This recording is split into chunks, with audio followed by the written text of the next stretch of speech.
Now, there are several stages to building a very profitable content format. Okay. And I want you to understand these stages based on how I engage with them and the way you can replicate it for yourself. So, in the first part of the call, I will explain you the step by step of what is needed to actually do it. And the second part of the call, I want to explain you why certain things are happening that you might not see to prevent a lot of problems from happening. Hope that makes sense to everybody. So we're going to talk about how to pioneer a strategy, when you pioneer that strategy, what actions you should take when something is popping off, right? But what do you do when you feel like it's not going well and things are not going the way you want to? Do you stop? Do you pivot? Do you do the same thing? And we go into fragmentation, which is very interesting as well, because a format is very interesting to get reach, but yeah, there has to be more to it. We have to build an audience that sticks to us instead of just getting people that come and go. Okay, I'm letting the last couple people in right now. It should be all fine. So the first thing that I want you to understand is that there are different stages to building something very profitable. Okay, and I want you to understand these stages because if you don't, you might confuse yourself along the way. The most important part about the things that you need to understand is you need to ideate. So if you ask me the question, Nick, how do I create a viral content format like you?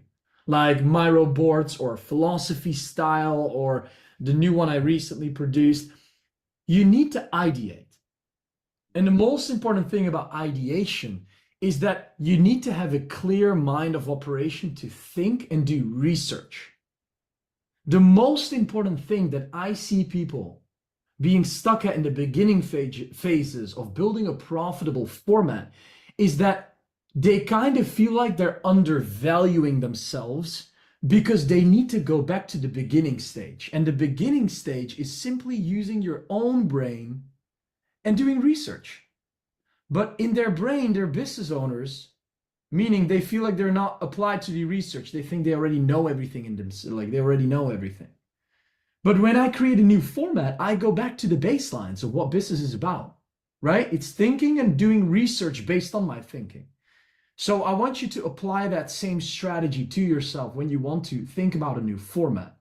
And now I want to slowly go deeper into how you can optimize your brain to do the right research. Because the problem nowadays is that there is so much information out there. And because of that, there is paradox of choice. You don't have an understanding anymore of what's right and what's wrong. I'll give you a quick example. If you give people, this is why I say it's always very easy to simplify things.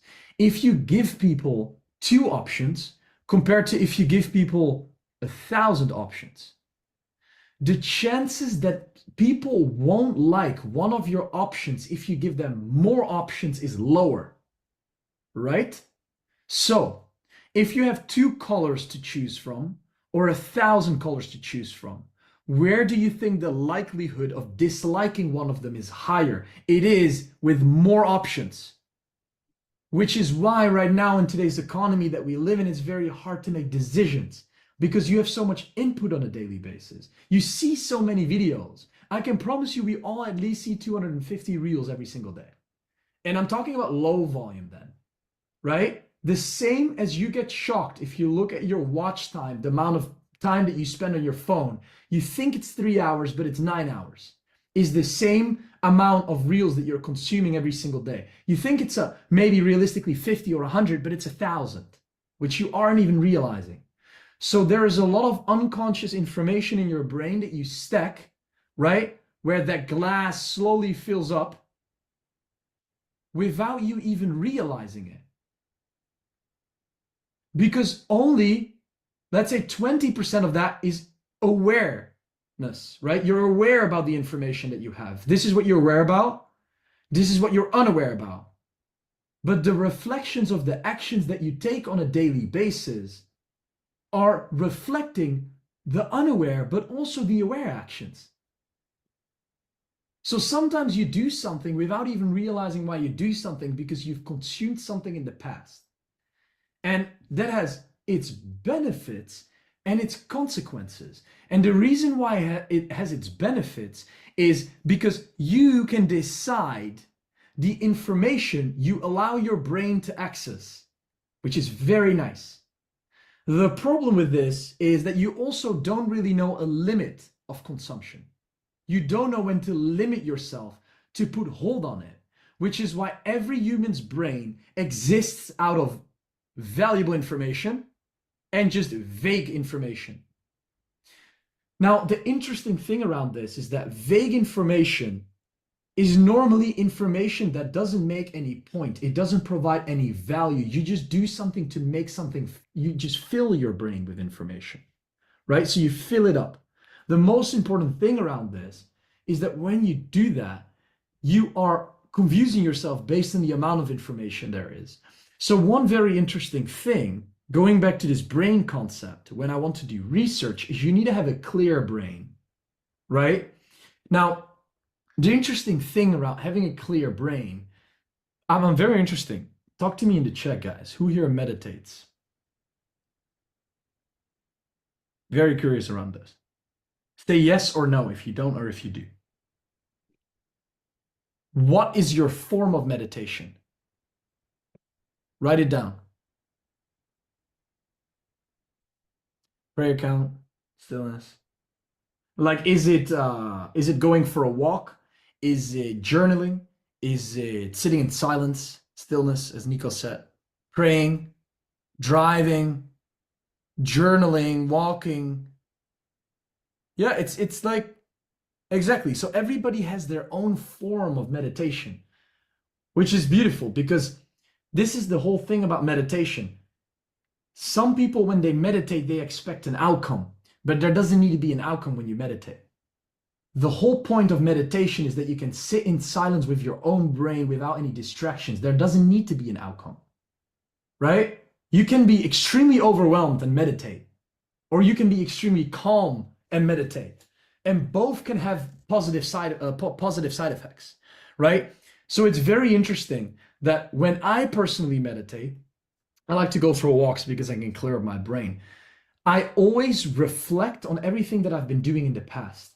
The best way to reflect, right, when you meditate is rewatching your own actions, rewatching what you've done for yourself.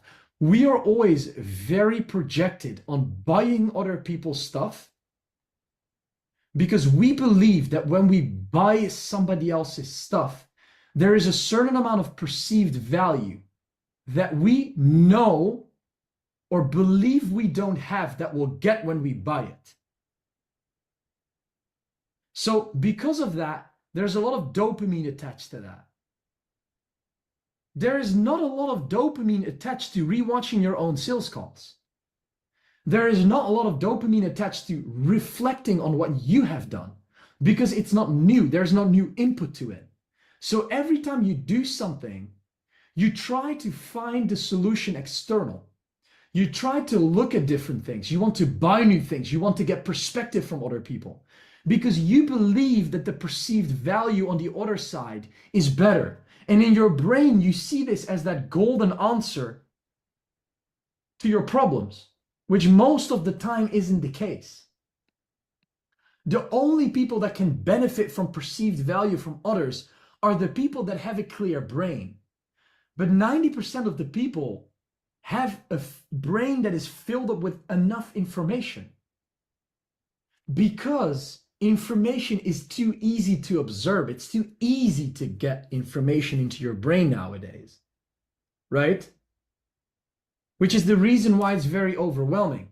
And because you have that, it's very stimulating to constantly keep going on that cycle. It's very hard, as Nico said, it's very hard when he meditates, he sits in silence. Rodrigo, you said that as well. Silence. It's very hard to be in silence because you're looking for new things. You want that perceived external value, right? Now, I can tell you one thing. Sometimes for some people, investing that extra $5,000 in more information is so much less valuable than reflecting on your own actions. Like, you are your own biggest course of information.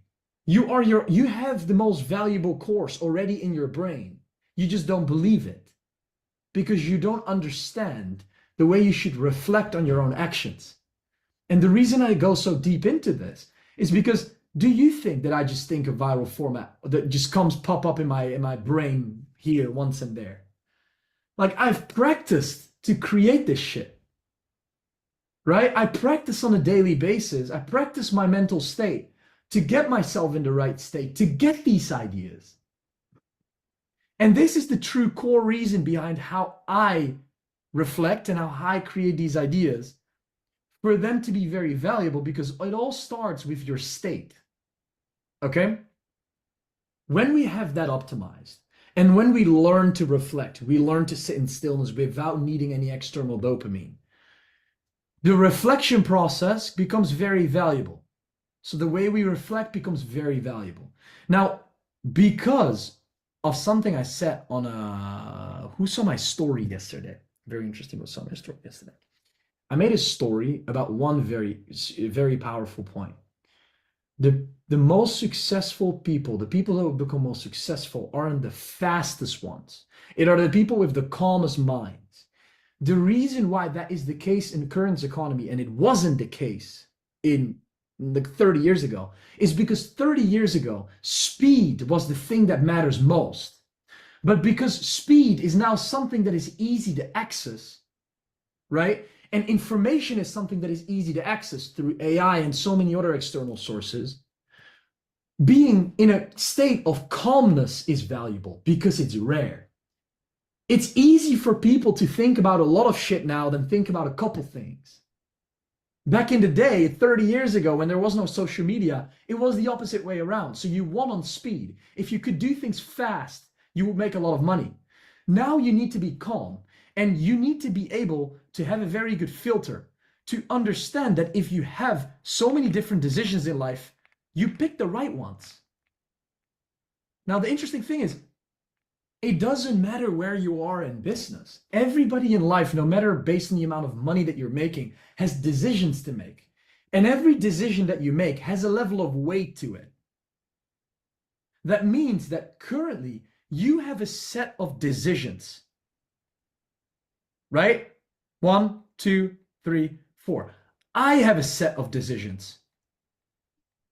Now, my set of decision might make me an extra $1 million, while your set of decision might make you an extra 100K, to reflect it on numbers. But the interesting part around this is that this is my most valuable decision at this current moment in time. This is your most valuable decision at your current moment in time. So if you want to move from this to this, what do? You have to make this decision, right? Because it becomes very easy to distract yourself making these smaller decisions. And the problem with a smaller decision is not just failure of, oh, I can just tick them off. I do this one, this one, this one, and then, oh, you know what? I have the right one. No, you might do this action, and when you do that action, you get in another like fucking cycle that will never get you out of it. So the only way to succeed is you need to fucking understand to go all that way back, to go back to the right decision that you need to make, to in generally go back to that next decision. Does that make sense? It's why it's so important to not stick to certain things, because the way it works now is it's not only learning things gives you benefit. So if you learn the wrong things, you have to unlearn it first, right? If you buy a house, an existing house, and you want to build a new one, you first have to break the current one to build the new one. So you have to be careful with the way you make decisions, right? And the interesting part is that does not mean you shouldn't take action. That is a different thing. But I want you to be able to use this pattern process to reflect on your decision making. Now, second step, research. When we understand our brain very well, we want to go to the next step, and the next step is research. Now, where do we do research to Now then, find? mate, yeah, let's have a catch up with. The most important way we do research when we want to improve everything that we're working on and building on right now. The most important thing around all of this is we want to do research in a different industry. And the reason we want to do research in a different industry is because there are a couple benefits to this.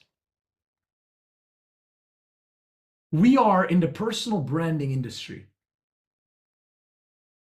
the education industry. The education slash personal branding industry is extremely, extremely small. The education and personal branding industry is extremely, extremely undeveloped. We think that this industry knows everything and we're far ahead. But based on other industries where marketing has been around for 300 years, we aren't even well developed in this industry yet. That has its consequences and its benefits. It has its consequences when you decide to look in this industry. It has its benefits when you decide to look into a bigger industry and take proven concepts that work to your industry. Which is why you now can easily see that the reflection process of where you do research matters a lot. Because there are other industries that have things way more well developed than we have. And that is the way I want you to do research. Now, how do you do this actionable research? How do we know, Nick, do I look at X company or Y or Z? First, you want to pick the industry. So, clothing.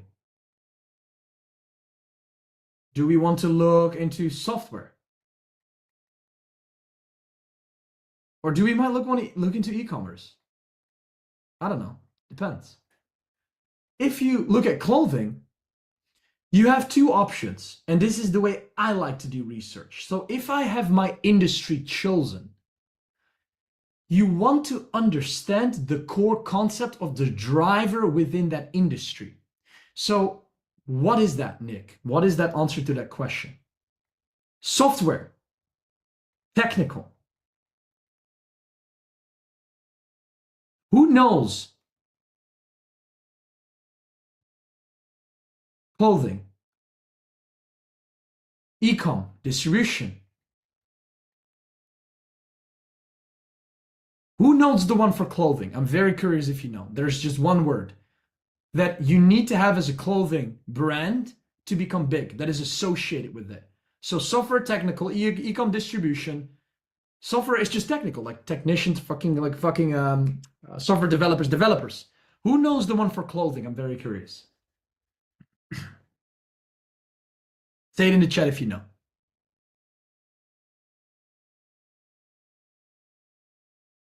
Ecom is this one. So we have ecom, distribution, software. What is software to do with? It's all technical. What is clothing? I'm very curious if people know clothing. I'll tell you. Clothing is all about creativity. The only thing that matters in clothing industry is creativity. So you have to choose your lane. Okay? There is no right or wrong or most important or least important lane. Now, what do you do when you go to the fourth part of the process? First, you pick the industry, any of these. Then, second, you pick standing out. Exactly. Branding is a good one as well. The second one is you pick the lane of the industry. The third one, what you do is you segment it based on two different things. And I like to segment it this way. And the reason why is because it makes it very clear for me to do research. I do things that I like, and I compare the biggest companies. So as an example, clothing. right? I put it into two different buckets. What are the biggest clothing companies on earth? Like you can say Zara, whatever. You have the Zara, you have X, Y, you have so many different companies. What are the companies I like? Nude Project, I think it's an amazing brand, etc. Right? You have these diverse brands. I can talk about them, but that's not the point of the that's not the point. You get the point. So as an example, I like Nude Project. I think it's an amazing brand. And I have a lot of other brands that I really like. But there are also biggest companies. Now, what I do is I have a list of 3 of the biggest clothing companies that all deal with creativity. And I have 3 of the most likable brands that I like that fit with who I am, with my brand. The reason why you want both of these touch points is because you now combine a proven process with an authentic one. This is so important, guys. Who understands this? Who gets what I'm saying here? If you only follow the proven path, you'll lose yourself. You'll create a format you don't like. You'll go into it won't fit you. When you only follow an authentic process, most likely it won't go viral. It won't work. So you see how a proven process and an authentic process is perfectly fitting to making something work related to your brand and who you are and the expressions that you want to make and create. Now, what is the next step into this? Okay, when we have clarity on this, we can go into the next step. We're going to do actual research. So we're going to look into the companies of what they're doing. So as an example, when I like a brand, a company, I want you to do research on their Instagram, their LinkedIn, their website. And the most interesting thing is when you do research based on all these 6 companies, the 3 biggest ones and the 3 ones you like the most, I can promise you one thing. You will see patterns. You will see similar companies using a similar style of creativity to their brand. And the reason this is the case is because the ones you like are most likely pretty similar. It's like a classy vibe. You like classy clothes, right? And then it's not that you like the complete opposite of baggy most of the time. So you'll see patterns. So does this count in the biggest companies, right? Because the biggest companies, they have patterns in the way they do marketing. And what you do now as a 4th step is you become somebody who is going to recognize patterns. Now, for you to recognize patterns, you need to have a creative eye to recognize patterns. So if you cannot see this, you will never be able to create a unique format. And this requires practice. So when you have this information and you look on all these pages and you scroll on each for 15 minutes times 3 big companies and 3 companies you like, you'll see patterns. And what I want you to do is I want you to write down these patterns. So you're going to do pattern recognition. And the way you can do this is you can do visual screenshots that you can add to a Miro mood board that you can create here. You can save videos. You can save text styles in the way you engage with things or the things that you like. You can look at a shape. How do you like the way things are shaped? Is it rounded? Is it like square? Is it whatever that might be, right? And when you do this research based on these 6 companies, 3 that you like and the 3 biggest ones, you start to see patterns. You write down the visual, you write down all that information, text and shape. And what you'll do while you do this is you'll form some sort of a mood board. So you now have a visual, you now have implemented this just a thought. You now went from just a thought in your brain to actually putting it into research in practice. So look at this, guys. You see now, if you have videos here and everything and whatever that might be, right? You don't even realize it, but you see how far you've come already? You were just able to put all the thoughts that you started with in the first place, all that confusion, into research, into visual. So you have something you can look at. You don't have something you need to think about anymore. Now we don't go to a next step. We go to the second part of pattern recognition. The first one is gathering the information. The second one is spotting it. So now you have a lot of information on your, as I can call it, mood board. You now clearly see patterns. Because the interesting thing is, you will only copy things into certain parts of videos and websites if you like it or not. Otherwise, you wouldn't do it because you don't think it's good enough, because that's naturally how the human brain works. So the beautiful part is, you'll see that this one most likely fits with this one, and this one most likely fits with this one, and this one most likely fit with these two, and then this one is separate. Now, here is the moment where we go to the next phase. Ideation is done. We got it solved. We go into the next part of the process, and the next part of the process is strategy. In strategy, we put an idea into something tangible. Okay? Now, what does strategy exists of? It exists of two different things. One of it is visual. The one we have just been working on in the ideation phase. That mood board that we have. The other one is verbal.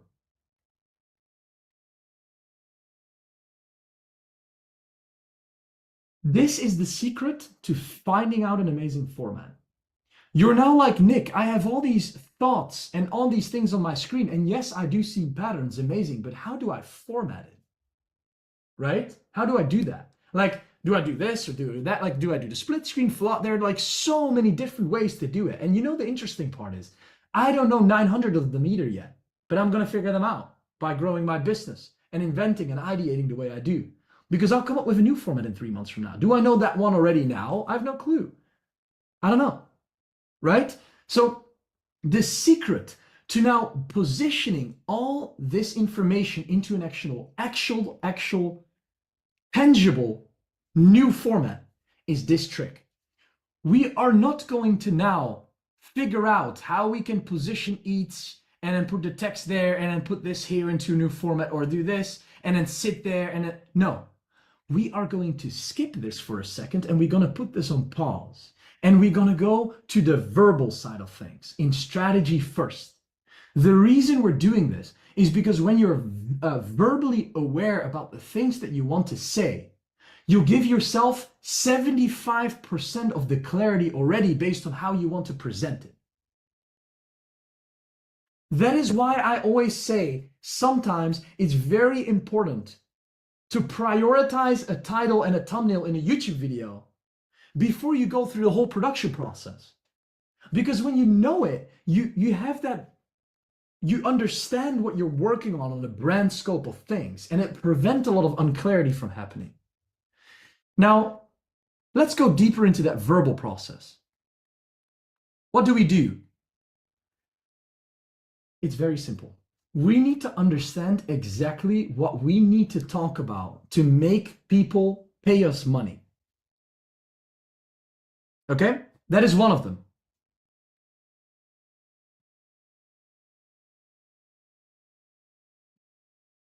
So what is one thing, if I say this, it gets somebody closer to making us money?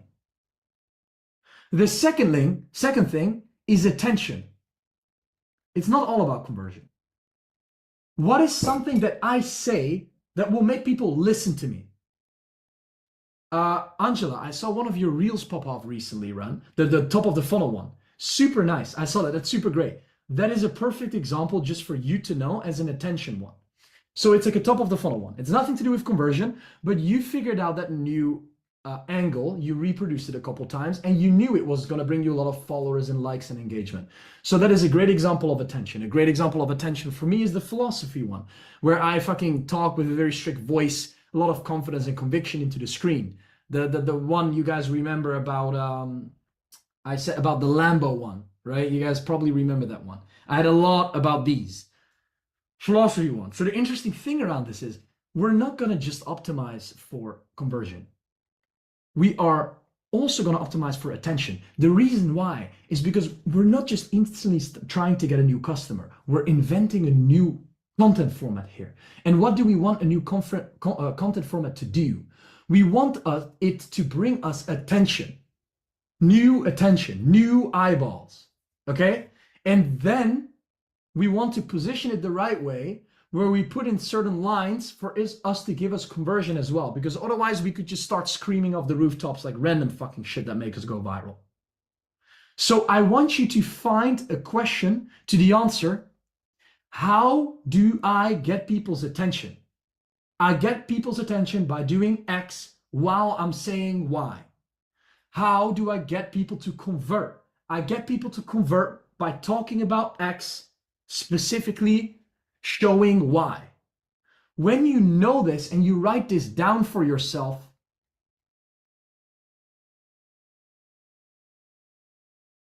you now might understand that what you will be talking about will get you attention and will get you conversion. And don't overcomplicate this. We're talking about creating a new format. That does not mean we need to instantly start talking about complete different shit. Why would we? We wouldn't.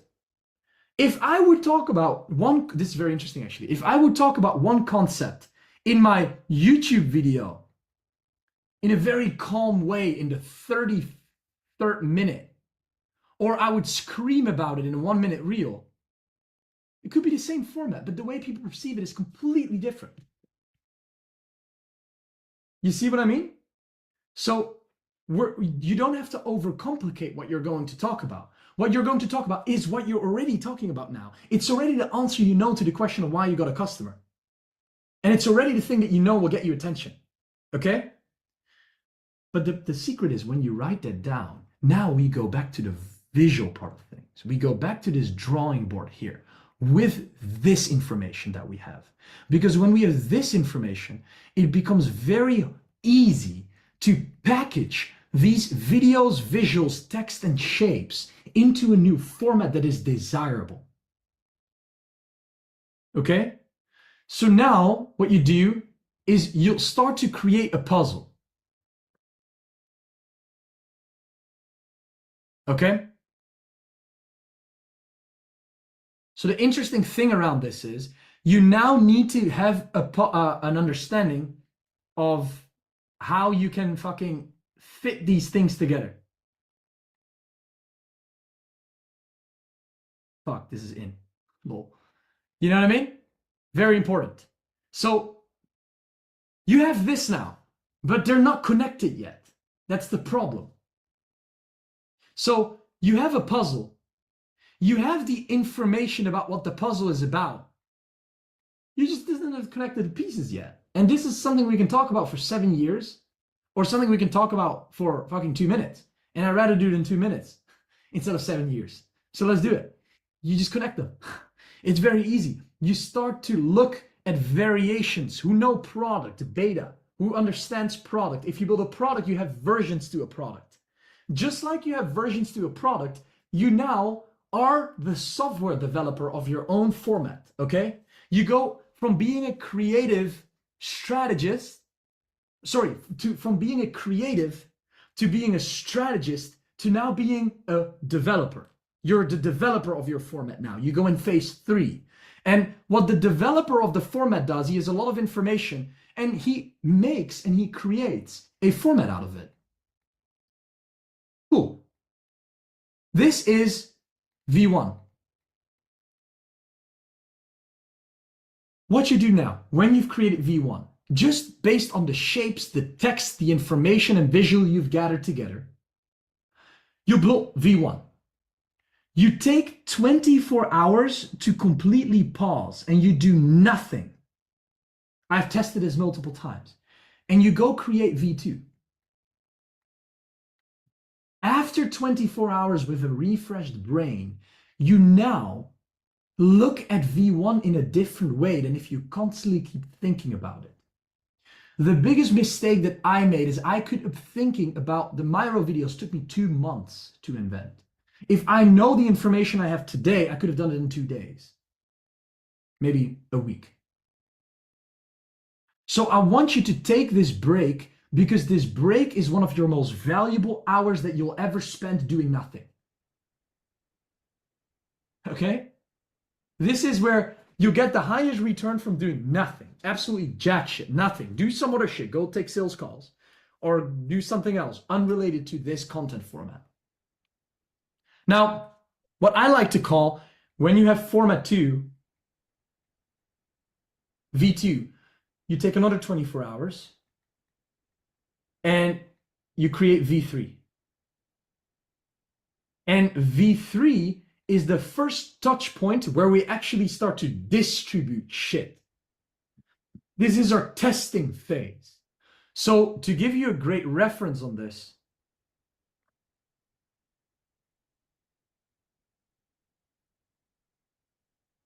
Why did the sound go? Please mute yourself. This is this is my V1. Okay? My V1. This is my V1. This is all my V1s. And that means 272K views, 800K views, 400K views, 125,000 views. You guys think that's a successful V1 or no? I think it's pretty successful, right? Bingo. V1, super successful. Format approved to go to the next phase. Okay? Sorry. This is, sorry, I explained it wrong. Format V1, test V2, test V3. And when we have done the third test internally within a process and a period of 3-day cycle, we actually do the launch. Okay? You can call it a beta launch. I needed to use that V1 here technically, but you get the point, right? So a process of 3 days, you've now been a software developer for 3 days and you have invented your format. You believe after 3 days and 2 days of full pause that this is a format that could go really, really well based on all the research and information that you've done. Okay? What you do now is you do the launch, you bring it to the market. So as I just explained, pretty successful launch for a V1, right? 156, 890, it is a different format. 125, 417, 802 for, you know what? We made a lot of money from this first launch. Boom, approved. Now, what we do is we go to second launch, second stage.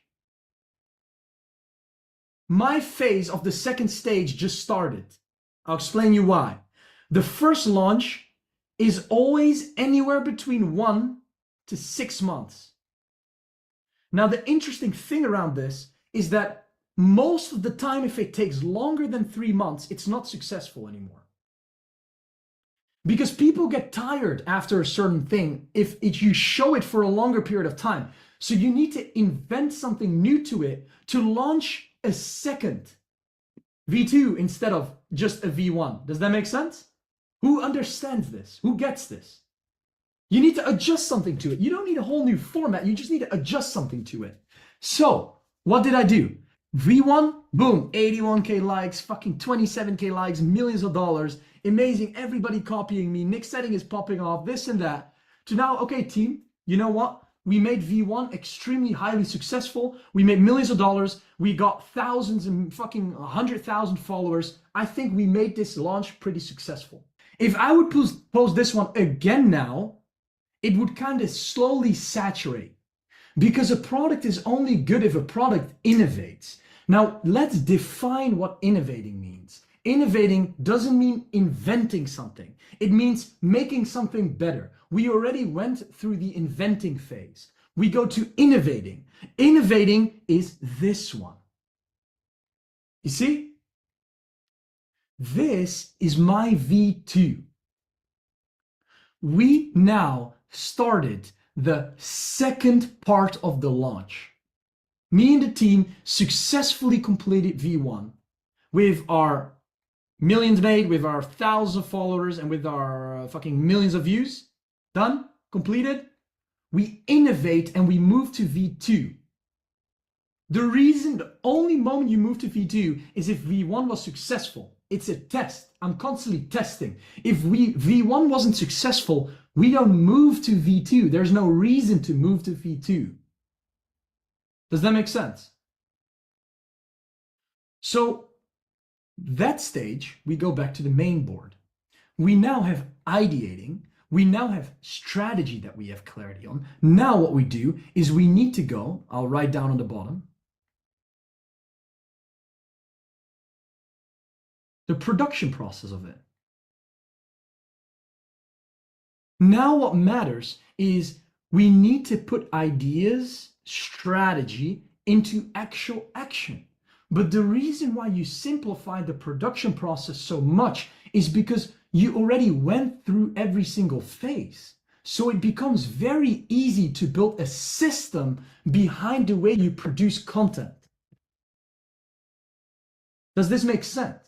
It's easy to know where to sit if you fucking know the background you want to use. It's easy to edit a video if you have an editor that knows how to edit. It's easy. You see what I mean? So ideation strategy, while I already went into the actual launch of it, the production process is the way you make this efficient. You build a moat around it to create structure. Now, how do you create structure in a team? I made this yesterday because this is our weekly planning session that we have on Mondays with the team. This is how we structure our tasks. So it's very simple, and I made it in a quick Miro board for you to visually see it. Every Monday when we hop on a call with the team, we go over each person and explain what they need to get done for the week. So Tony needs to, for example, edit the second Marbella mastermind. Okay? Tony needs to do that. 4 hours of editing, 2 hours, 4 hours of downloading, 2 hours of editing. So we calculate the realistic amount of time that needs to happen, and we calculate when he needs to get this done. He can get this done in a day. Where you spent 2 weeks editing a video, making 3 reels, and doing whatever, I take a day with the team to do this. Okay? Now, let me show you the actual outcome of this, so you actually have a reference of something.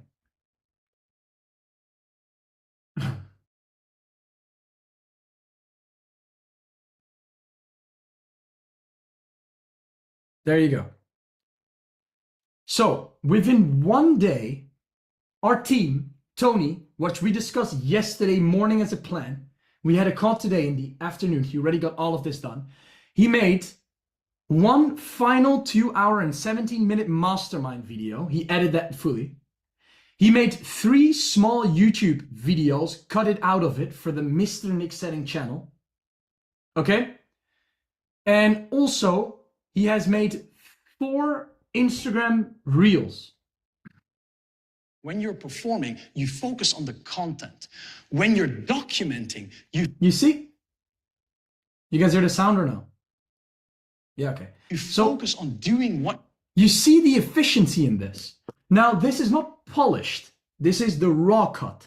But we now know that we have 1 final video that can be posted, just needs a simple thumbnail, 3 YouTube videos for Mr. Nick Setting, and 4 reels in just 1 day with the efficiency. So Tony knows that he needs to get done what at what time, because we have a meeting at this time. The creative director has a meeting with the content team at this time. So if you don't have it done, then why don't you have it done? But the easiest thing is there's no excuse to not have it done. You know why? Because we walked through how realistic it is to get it done in the first place. If you walk through a process with someone and explain how realistic it is in the first place to get something done, they don't have a single excuse not to get it done because they approved it. Does that make sense? And I always tell my team as well, guys, if you disagree with this, tell me what you did. Do you need an extra 30 minutes for this? Yeah, Nick, I need 60 minutes. Okay, cool, no problem. But here you prevent excuses from happening. That is why my team always gets their shit done. Now, that's not Tony's only task. What Tony is also going to do for the upcoming 3 days is we have a very big project that we recorded in Dubai that he is going to edit. 1 hour, 1 day download is like fucking like 800 gigabytes. So it's 1 day download. 4 hours of fucking cutting, raw cuts, 7 different angles, 2 hours, visual animations is 6 hours. Bro, fucking my editors are goats, bro. The 6 hours of editing into a video that takes 1 day to download, most editors do that in a week. But because we set the standard so high, they just need to get it done. Otherwise, you can work for somebody else, you know, if you read it like that. But we have too much of a fun company, so they keep with us. They stay with us. That's why vision is very important, right? Otherwise, they wouldn't work as hard. Max. So Max is this task. This needs to be done before that, to editing, like all shit, right? When it needs to get done, 2 hour YouTube finalize, background, export, boom. Wasim, cool, boom, video. This done, reel done, okay, cool. When Tony has these reels done, these 4 reels, they send it to Wasim. So Wasim has the Tony's Marbella Mastermind to work on. He can wrap it up, send it to Nick for review. I'll review quickly in WhatsApp. I say, change this, boom, done. So 24th, that's fucking tomorrow. We got this shit done in 2 days. 2 days, because there's structure. So because of the production process is efficient, we know how to distribute it easily. Okay? Who gets this? And you have revisions meetings with the team to accordingly scale this. So we now invented a new format with the ideation, with the strategy, the production process of things. We have been 4 different roles. We have been a creative, we have been a strategist, we have been a developer, and we have been an innovator. Now we go to our next role. We get paid 500K a year. You know, we go from 100, 200, 300, 400, 500. We are now analyzer. Okay? The most important thing is we go to the next phase, which is data. And this is what most people like to skip. But this is the highest paying role, so to say, right? If I can mention roles to it. You get paid most doing this role. Because what you're doing now is you're building a magnetic brand. I explained everything about that today on my Instagram. In my stories, I explained everything around this today on my new YouTube video that I posted, how to build a magnetic brand. When you now gather data, you analyze data, and you repeat this exact process week by week, this, day by day, this, and you innovate and you analyze and you gather data and you improve, and you do it again, and in 3 months you invent a new format again and you add it to the process. You get another editor on board. You grow, and you constantly grow because you analyze on the data that you have. And this way you stop building something that is native and you start building something that attracts. And that is why so many people love my brand. Because I constantly innovate, I constantly improve, I constantly attract, and I don't give people a reason not to watch me. Does that make sense? Very important to keep that line in your head. You need to give people a reason. Sorry, did I say that right? Yes, I don't give anybody a reason for people not to. You need to make sure that you captivate people's attention, and you need to give them a reason to watch you. Right? People have no reason to leave.